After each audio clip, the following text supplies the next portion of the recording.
కృష్ణా జిల్లా పెండ మండలం నందిగామ అనుకోకుండా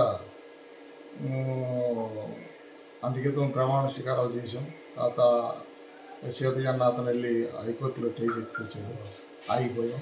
తర్వాత కలెక్టర్ గారు మళ్ళీ హైకోర్టు మీకే ఆర్డర్స్ వచ్చిందని చెప్తే మాకు కాగితాలు ఇస్తే వచ్చి నిన్న షార్ట్ షీట్ తీసుకున్నాం.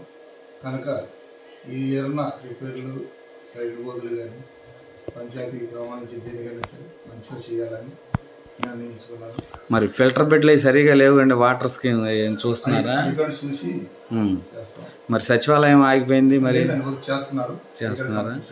రైతు భరోసా కేంద్రం అది కూడా ఉంది, అక్కడ చేస్తాం. ఆ పైప్ లైన్లు పగిలిపోయి ఉన్నాయి. ఆర్ఎంపీ రోడ్డు పక్కన పైప్ రోడ్లు బాగా పోయింది, వాటి గురించి బాగా చర్య తీసుకుని అర్జునవాడ వాస్తవ్యాన్ని పెడన మండలం.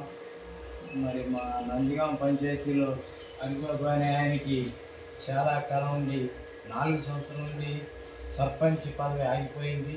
హైకోర్టు స్టే ఆర్డర్ ఇవ్వటం వల్ల కలెక్టర్ గారు ఈ అరిబాబుకి అవకాశం ఇచ్చారు. హరిబాబు గారు నిన్న ఫైల్ మీద అయితే సంతకాలు పెట్టారు, కానీ మాకు తాళాలు అయితే హరిబాబుకి ఇవ్వలేదు. కాబట్టి మా సచివాలయం కానివ్వండి, మరి హాస్పిటల్ కానివ్వండి, అన్ని మరమ్మతులు, పైపు లైన్ కానివ్వండి, అన్ని మరమ్మతులు చేపించడానికి హరిబాబు గారు కృషి చేస్తారు. కాబట్టి వినపం మంచిదని నేను కోరుతున్నాను.